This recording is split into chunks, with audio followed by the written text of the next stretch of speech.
Thomas Trikasih Lembong telah terbukti secara sah dan meyakinkan bersalah melakukan tindak pidana korupsi secara bersama-sama sebagaimana dalam dakwaan primer. 2. Menjatuhkan pidana kepada terdakwa Thomas Trikasih Lembong oleh karena itu dengan pidana penjara selama 4 tahun dan 6 bulan.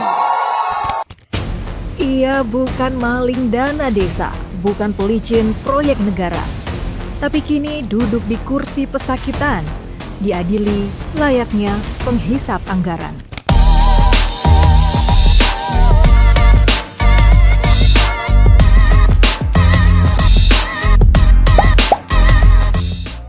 Thomas Trikasih Lembong, mantan Menteri Berdasi, kini jadi narasi hukum yang absurd dan tragis.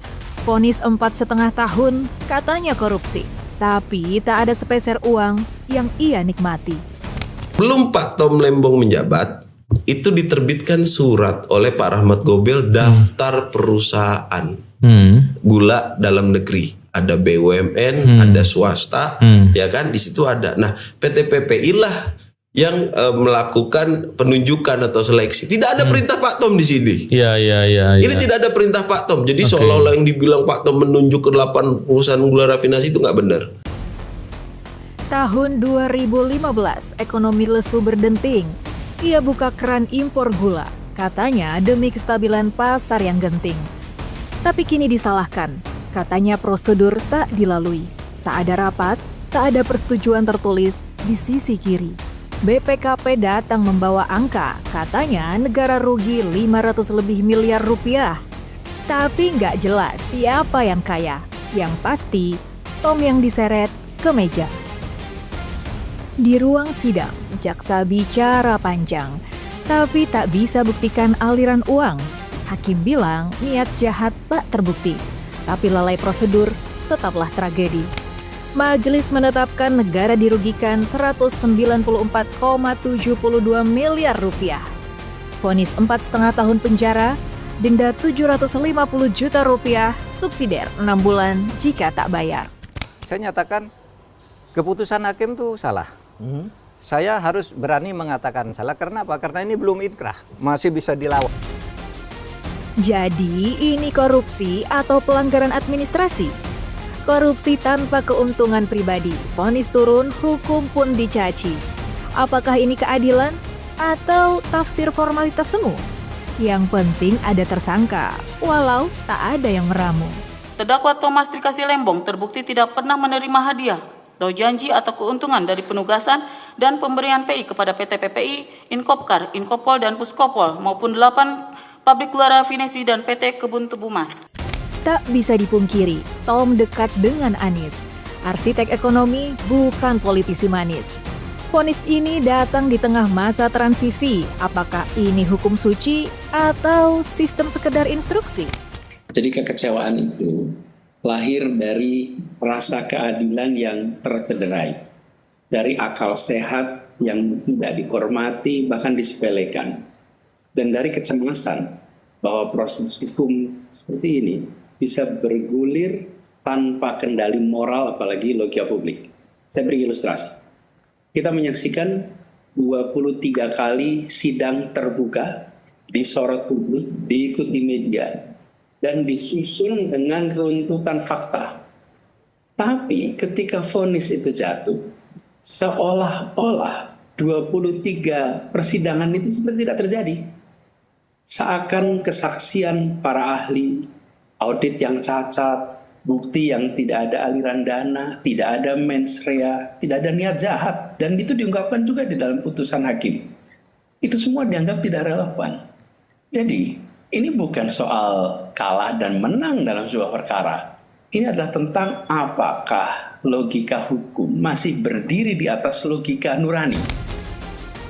Catatan kuasa hukum menyatakan Tom Lembong dan tim mengajukan banding di 22 Juli 2025. Menyoroti fakta, tak ada mens rea, tak ada niat jahat, dan tak kenal pihak-pihak yang katanya diuntungkan.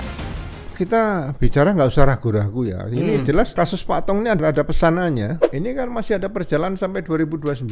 Ya semua kan ingin tetap bersih-bersih diri kan. Apakah ini murni bersih-bersih atau bersih-bersih oposisi? Apakah ini ujian hukum atau penghakiman diam-diam?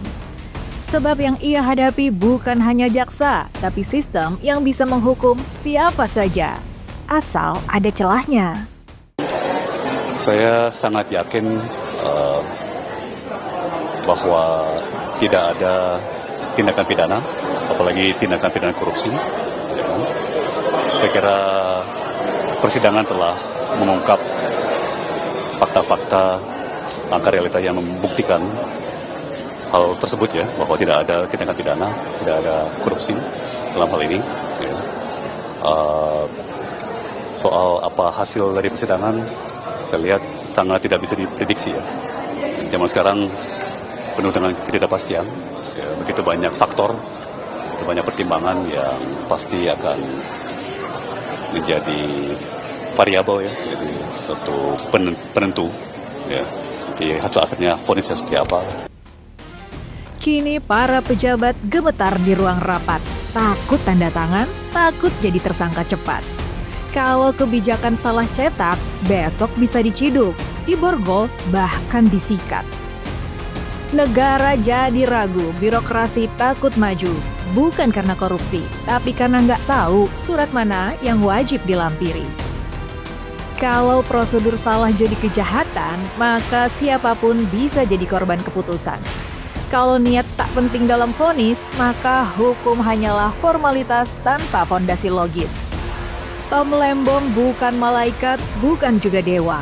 Tapi kalau nggak kebukti maling, kenapa tetap dibawa ke penjara?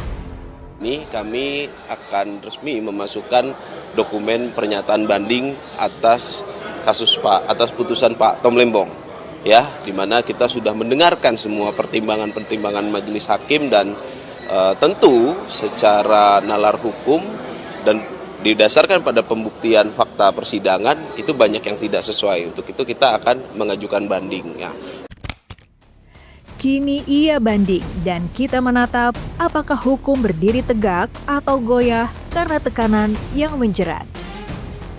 Sebab jika suara waras dibungkam dengan pasal, maka keadilan pun kehilangan akal.